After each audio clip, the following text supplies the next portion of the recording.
என்ன ஒரு அழகியடா, கண்ணை விட்டு விலகலடா, மனசு கட்டுற மாளிகை வீடு.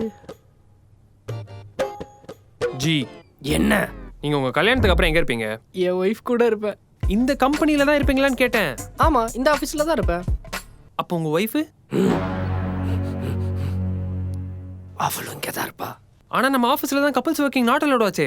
நாட் நல்லோட இருக்கட்டும், அலோவ் பண்ணும்போது பண்ணட்டும். அது வரைக்கும் நாங்கள் யாருக்கு தெரியாம சீக்ரெட் கப்பலாக இருப்போம். எப்படி? பைக்கில் வரும்போது ஒன்றா வருவோம், ஆஃபீஸ்க்குள்ளே தனித்தனியாக போயிடுவோம். ஒருத்தர் பேசிக்கவே மாட்டோம். அப்படியே பேசிட்டாலும் அந்த கேஃபிடேரியா அங்கே தான் பேசிக்குவோம். ஏன்னா அங்கே தான் கேமரா இல்லை. இந்த மாதிரி நிறைய ஐடியா வச்சுருக்கேன். உனக்கு வேணா சொல்லு, நான் தரேன். எனக்கு வேணாம். அப்புறம் நான் சொன்ன விஷயம் யாருக்கும் தெரியக்கூடாது. ஏன் சொல்கிறேன்னா, எனக்கு கூடிய சீக்கிரம் கல்யாணம் ஆக போதே. இவன் ஐடியாவை தான் யூஸ் பண்ணுமா? ஏதோ அவ ஐடியா மாதிரி சொன்னா. அதித்தி சொல்லி இதோட ஃபுல் வீடியோவை பார்க்க ஹேண்டில் கீழ இருக்க ப்ளே பட்டனை ப்ளே பண்ணுங்க.